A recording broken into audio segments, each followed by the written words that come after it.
Les femmes sont trop émotionnelles. Une femme leader est forcément agressive. Une femme ambitieuse fait peur. Une femme doit rester douce. Et puis, tu arrives. La promesse de cet épisode est simple. À la fin, tu ne verras plus ton genre comme une faiblesse, mais comme une source infinie de pouvoir. Jingle.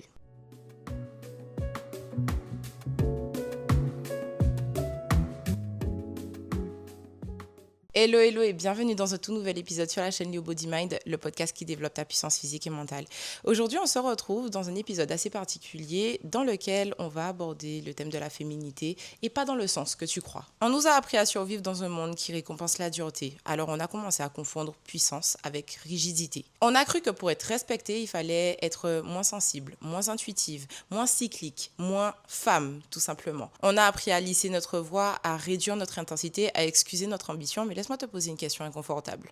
Et si ce que tu essaies constamment de corriger était précisément ton avantage compétitif? Et si ta sensibilité n'était pas un bug, mais tout simplement un système de détection avancé? Et si ton cycle n'était pas une instabilité, mais un algorithme biologique d'adaptation? On ne nous a pas appris à être puissante. On ne t'a pas appris à être puissante. On nous a appris à être acceptable. Et ces deux choses sont clairement incompatibles. Alors aujourd'hui, on ne va pas faire un épisode féminité sacrée, mais on va parler de stratégie, de biologie, de neurosciences et de pouvoir réel. Et la promesse de cet épisode, elle est très très simple. L'objectif de cet épisode est que tu arrives à ne plus voir ton genre comme une variable à compenser, mais comme une architecture de puissance. Alors commençons par la partie 1 qui est le mensonge de la faiblesse. On vit dans une société qui a longtemps valorisé la performance visible, la domination, la maîtrise froide, la compétitivité brute. Et dans cette construction culturelle, on a assigné des symboles.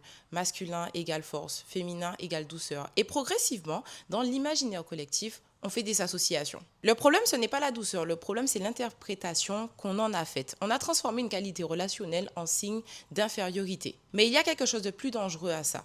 Attribuer des caractéristiques à un genre entier, comme si toutes les femmes étaient les mêmes, comme si tous les hommes étaient les mêmes. Et ça, c'est intellectuellement paresseux, puisque dans un seul et même genre, il existe des différences immenses, des tempéraments opposés, des énergies complémentaires, des structures nerveuses variées.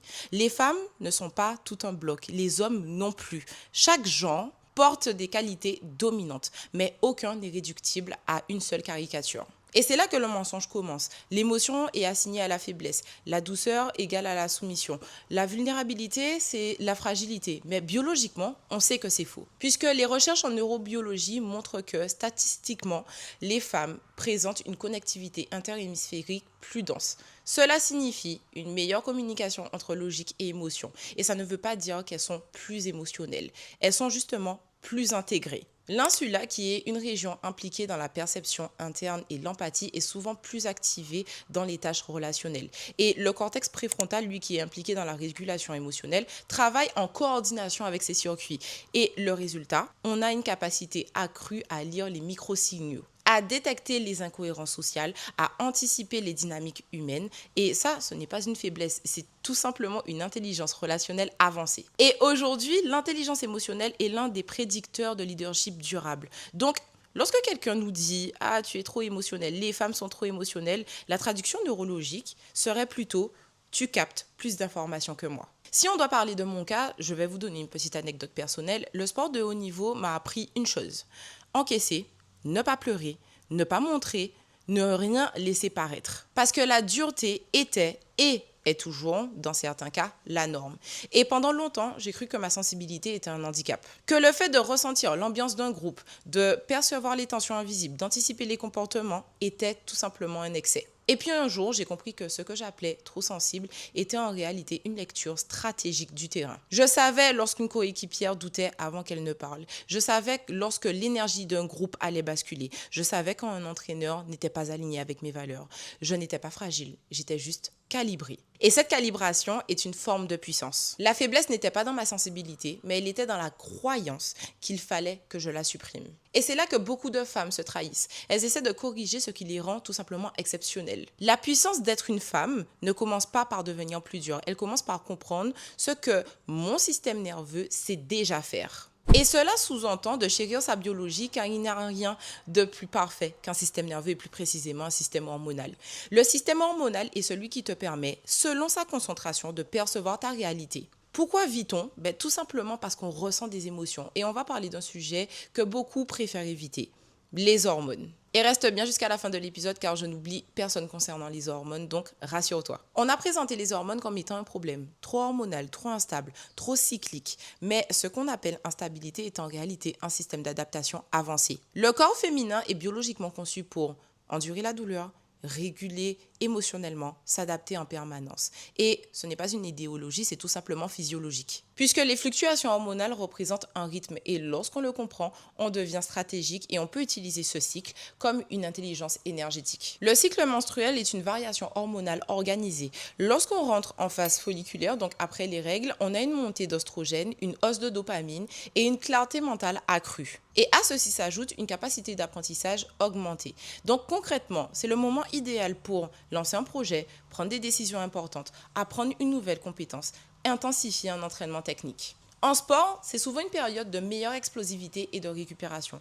En business, c'est une période de vision stratégique. Lorsque tu rentres en phase d'ovulation, donc tu as un pic d'oestrogène, une augmentation naturelle de la confiance sociale, une meilleure communication verbale et un charisme amplifié. Biologiquement, ton corps est programmé pour influencer. Et c'est le moment parfait pour pitcher une idée, négocier, parler en public, réseauter, faire des ventes. Et ça, ce n'est pas mystique, c'est juste hormonal. Lorsqu'on arrive à la phase lutéale, on a une autre hormone, la progestérone, qui est plus élevée.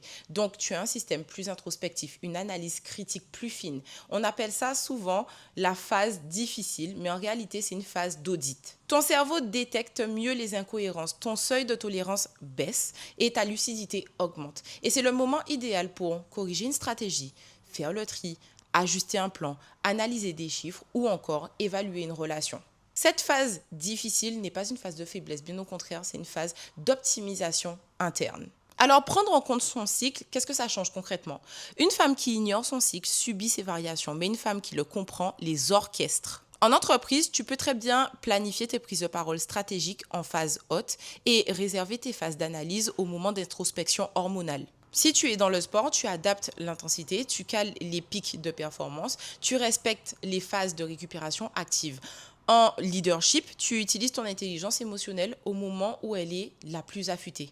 Une femme bien calibrée n'est pas instable, mais elle est cyclique. Et le cycle est une forme d'optimisation biologique. Je suis consciente que la société valorise énormément la constance linéaire, mais la nature fonctionne en cycle. Par exemple, on a les saisons, les marées, le rythme circadien. Alors pourquoi exiger d'une femme qu'elle fonctionne comme une machine plate? Alors si tu as toujours pensé que le problème était ton corps, rassure-toi, le problème n'a jamais été ton corps.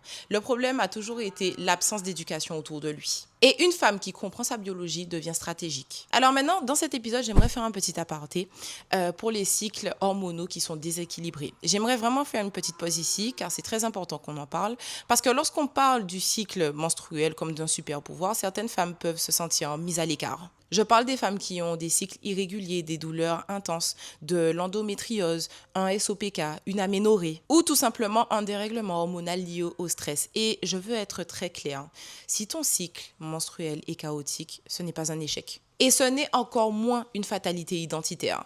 Un cycle perturbé est souvent un signal. Le système hormonal est directement lié au stress de ton système nerveux, parfois même lié à un trauma, au manque de sommeil, à la sous-alimentation, au surentraînement ou à la charge mentale. Le corps féminin est extrêmement sensible à l'environnement.